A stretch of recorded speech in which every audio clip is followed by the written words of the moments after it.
একই ব্যক্তি যেন সে যেই হোক সে যেন দুইবার সভাপতি না হইতে পারে, এরকম একটা সিস্টেম আমরা করতে পারি কিনা আই ডোন্ট নো।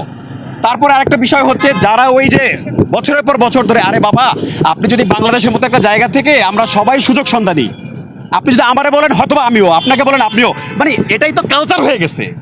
এই কালচারে যদি 10-15 বছর ধরে এক ব্যক্তিকে বারবার রাখতে থাকেন, তাহলে স্বাভাবিকভাবেই তো সে ভালো থাকতে চাইলে তো তার আশপাশের লোকজন ভালো না, সে দুর্নীতি করতে বা অন্য যে কোনো কাজ করতে সে বাধ্য হয়। হয়তোবা ক্রিকেটের দুর্নীতিটা ওই রকম না, এটা অন্য কোনো সিস্টেম হয়, আই ডোন্ট নো। কোনোদিন কোনোভাবেই চাইবো না বাংলাদেশ ক্রিকেট একদিনের জন্য নিষিদ্ধ হয়, রাইট? এটা কোনোভাবেই কাম্য না। তাহলে আমি এখানে আসবো কেন? আমি কি আমাকে এখানে হাইলাইট করতে আসছি? আমার তো এইসব হাইলাইট দরকার নাই, অলরেডি মানুষ আমাকে চিনে। তাহলে আমি কেন আসছি? আমি মূলত আসছি এই যে স্যাক্রিফাইসগুলো আমরা করি, ওনারা যেই ক্ষমতায় থাকেন না বাবা, আমরা জানি এটা একটা অটোনমাস প্রতিষ্ঠান, এখানে কোনো রাজনীতি নাই, বাট আলটিমেটলি রাজনীতি নাই, এটা কি সত্য কথা? এখানে যারা নিয়োগ পায় তারা তো সব পলিটিক্যাল। আমাকে যদি বলেন কোন দফা আছে কিনা, আমার একটা দফা আছে, একই ব্যক্তি যেন সে যেই হোক সে যেন দুইবার সভাপতি না হইতে পারে, এরকম একটা সিস্টেম আমরা করতে পারি কিনা আই ডোন্ট নো। তারপর আরেকটা বিষয় হচ্ছে, যারা ওই যে বছরের পর বছর ধরে, আরে বাবা আপনি যদি বাংলাদেশের মতো একটা জায়গা থেকে আমরা সবাই সুযোগ সন্ধানী, আপনি যদি আমারে বলেন হয়তোবা আমিও, আপনাকে বলেন আপনিও, মানে এটাই তো কালচার হয়ে গেছে।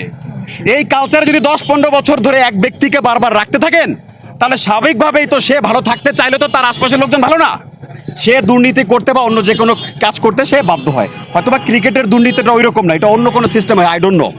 বাট আমার কথা একটা, আমি দুর্নীতি বুঝি না, কিচ্ছু বুঝি না। আমি যেটা বুঝি, বাংলাদেশ ক্রিকেট আস্তে আস্তে গত দুইটা, যে এই বছরে তো দুইটা হলো, গত বছর একটা এই বছর একটা, বিশ্বকাপ হলো ওয়ানডে আর এখন হলো টি-20, আমাদের রেজাল্ট কি আপনারা বলেন?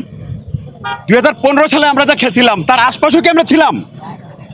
এদিকটা সাকিব তামিম গেল না, সাকিব প্রবলেম ক্রিয়েট করে গেল, অনেক ইন্টারভিউ দিয়ে গেল, এগুলো কেন হবে বলেন তো? এগুলো কেন হবে? এগুলো আমার প্রশ্ন। আমরা যে স্যাক্রিফাইস করছি, আমাদের কাজ হচ্ছে, দেখেন এখানে আমরা আসি মূলত বাংলাদেশ ক্রিকেট নিষিদ্ধ হয়ে যাবে সবার জন্য, আপনারাও খুব ভালো করে জানেন এগুলো। আমাদের মেইন যে দাবি সেটা হচ্ছে, আমরা একটা ইন্ডিয়া বা অন্যান্য দেশের মতো ক্রিকেট বোর্ড দেখতে চাই। শোনেন, আপনারা যখন এই যে ক্রিকেট, আপনারা যারা সাংবাদিক আছেন, আপনাদের নিজের মধ্যে কিন্তু প্রতিযোগিতা থাকে, তাই না? এটা সব জায়গায় থাকে। আমরা যারা টিচার, আমাদের মধ্যে প্রতিযোগিতা থাকে, ক্রিকেটারদের মধ্যেও প্রতিযোগিতা থাকে। আমি যখন ইংল্যান্ডে ছিলাম, সেখানে যখন আমরা টুকটাক কাজ করতাম বিভিন্ন জায়গায়, সেখানে আমাদের কলিগদের মধ্যে কি থাকতো? প্রতিযোগিতা থাকতো। কিন্তু প্রতিযোগিতা এক জিনিস, আর হচ্ছে যেই প্ল্যাটফর্মে কাজ করি সেটাকে ধ্বংস করা আরেক জিনিস। আমার কাছে একজন অডিয়েন্স হিসেবে মনে হচ্ছে, বাংলাদেশ ক্রিকেটের কট্টর সমর্থক হিসেবে মনে হচ্ছে আমরা অনেকটা পিছিয়ে যাচ্ছি এবং আমাদেরকে পরিকল্পিতভাবেই হয়তোবা ধ্বংস করা হচ্ছে, অথবা তাদের মাধ্যমে যে দেশ ধ্বংস হচ্ছে, ক্রিকেট ধ্বংস হচ্ছে, এটা হয়তোবা তারা নিজেরা বুঝতেছেন না।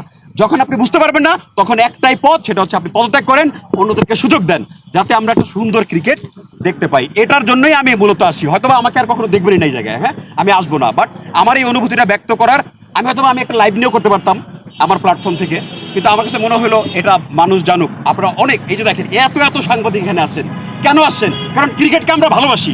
অন্য একটা জায়গা হলে কিন্তু 5 জনও পেতাম না আমরা। সো এটাই আমার বলার ছিল। আর এটা মূলত আমি যতটুকু জানি যে এটা কোনো রাজনৈতিক বিষয় না, বাট তারপরও যারা ক্রিকেটের সাথে সংশ্লিষ্ট আছে, মামুন বা অন্য, এদের ব্যাপারে আপনারা বলতে পারেন। বাট আমি যখন এখানে আসছি, সেটা হচ্ছে সম্পূর্ণ আমার এই অনুভূতিটা, ওই যে নানুর গল্প বলার জন্যই আমার মেইন টার্গেটটা ছিল, হ্যাঁ।